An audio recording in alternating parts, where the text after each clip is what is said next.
안녕하세요. 반갑습니다. 오늘은 10월 18일 토요일입니다. 오늘 말씀은 역대하 28장 16절부터 27절까지가 되겠습니다.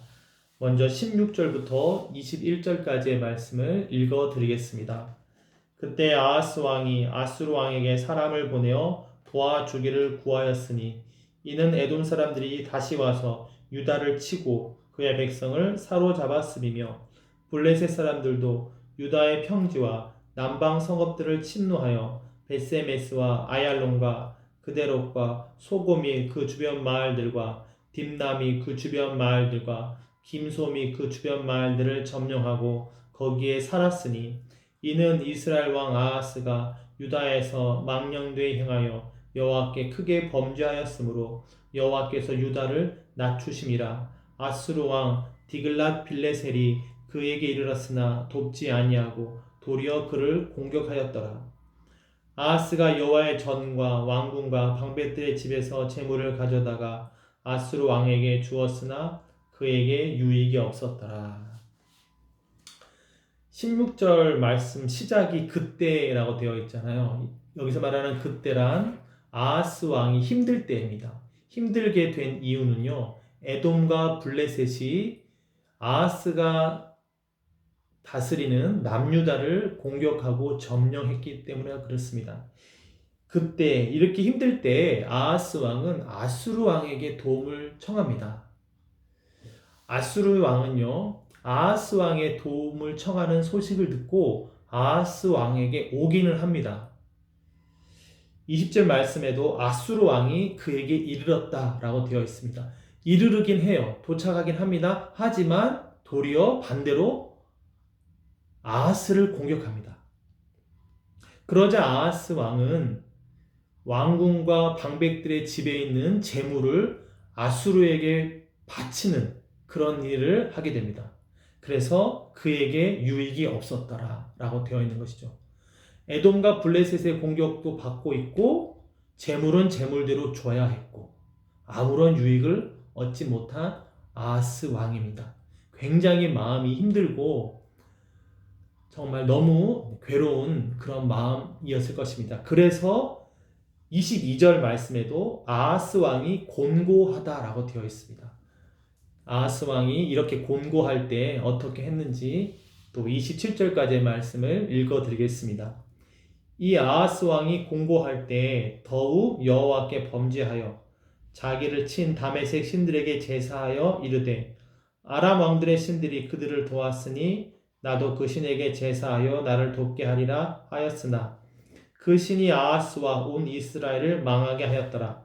아하스가 하나님의 전에 기구들을 모아 하나님의 전에 기구들을 부수고 또 여호와의 전 문들을 닫고 예루살렘 구성마다 제단을 쌓고 유다 각 성읍에 산당을 세워 다른 신에게 분향하여 그의 조상들이 하나님 여호와를 진노하게 하였더라.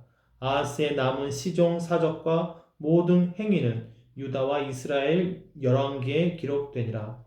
아하스가 그의 조상들과 함께 누움에 이스라엘 왕들의 묘실에 들이지 아니하고 예루살렘 성에 장사하였더라. 그의 아들 히스기야가 대신하여 왕이 되니라. 아하스 왕이 공고할 때에 아하스 왕은 더 악을 행하게 됩니다. 22절 말씀에 더욱 여호와께 범죄했다라고 되어 있습니다.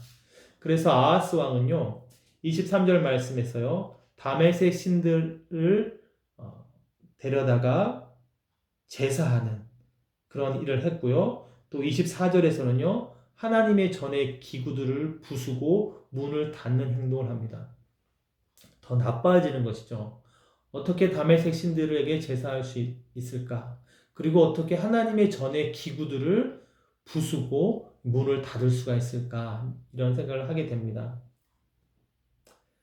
안타까운 마음에서요, 두 가지 정도 이렇게 곤고할 때, 어려울 때 할 수 있는 것을 생각해 보았습니다.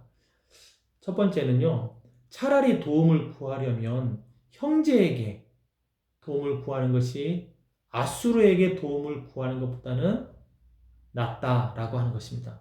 어제 말씀을 드렸는데요. 어제 에브라임 자손의 우두머리가 남유다의 포로된 사람들을 먹이고 입히고 신기고 약한 사람들을 나귀에 태워서 집으로 돌려보낸 내용을 말씀드렸습니다. 에브라임은 북이스라엘을 대표하는 지파입니다. 차라리 이들이 아수르보다는 가까운 형제라고 하는 것이죠.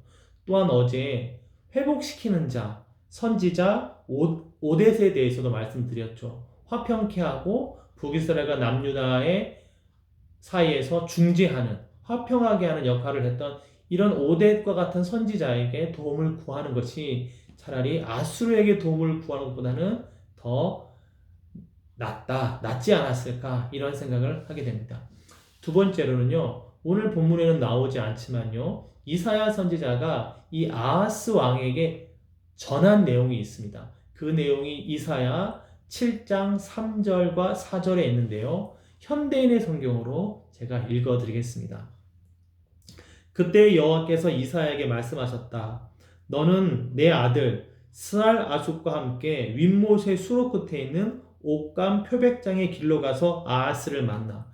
그러니까 하나님께서 지금 아하스가 어디에 있는지를 잘 알고 계시는 거죠. 옥감 표백장의 길로 가서 아하스를 만나.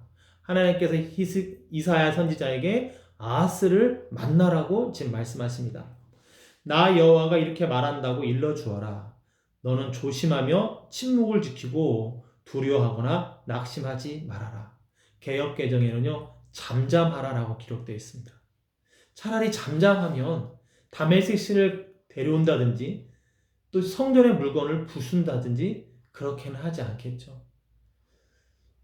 이어서 이렇게 또 이사야를 통해서 말씀을 전합니다. 시르아의 르신과 르말야의 아들이 아무리 분노할지라도 그들은 타다 남은 두 나무 막대기에 불과하다. 개역개정에는요, 부직갱이 그루터기에 불과하니 두려워하지 말며 낙심하지 말라. 하나님께서 보고 계시는 것입니다. 아하스가 낙심하지 않기를, 두려워하지 않기를, 또 그런 공격하는 세력들은 부직갱이와 같다고 지금 말씀하고 계십니다. 잠잠하고 조심하고 침묵할 때 이런 하나님의 말씀도 들린다고 생각합니다.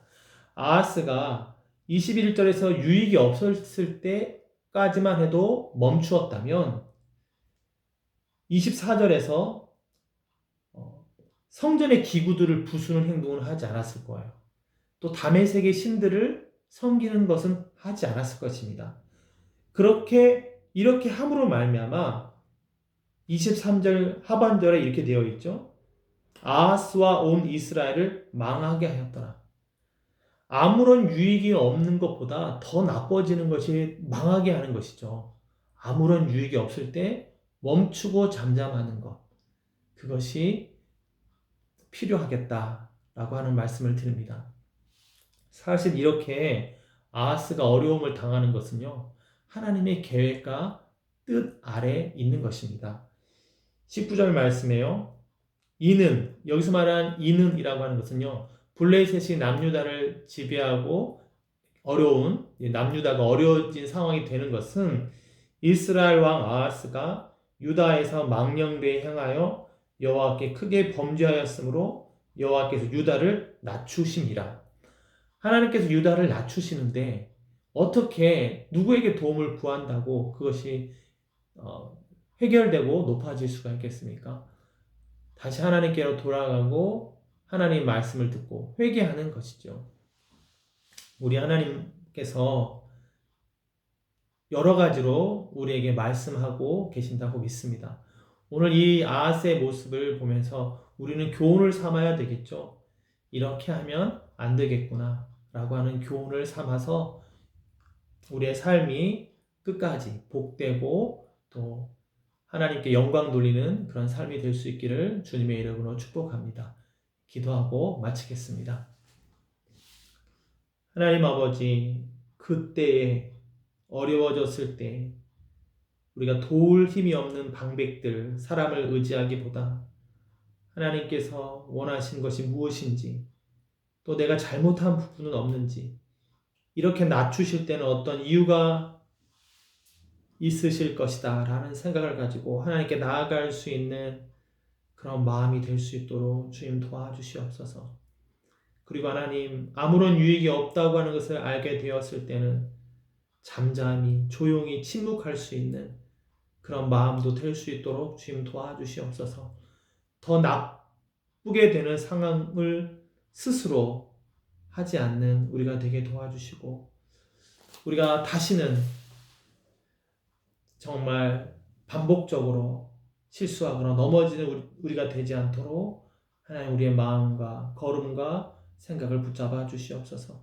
곤고할 때 더욱더 찬양을 듣고 찬양을 부르며 말씀의 자리로 가고 하나님이라고 짧게라도 주님의 도우심을 구하는 우리가 될 수 있도록 주님 도와주시며, 우리가 그렇게 곤고할 때 주님을 부를 때 하나님 이사야를 통해서 아하스에게 말씀하셨던 것처럼 우리가 들을 수 있도록 우리에게 말씀하여 주시옵소서. 우리에게 긍휼을 베풀어 주시옵소서. 이 모든 말씀 우리 주 예수 그리스도의 이름으로 기도드리옵나이다. 아멘.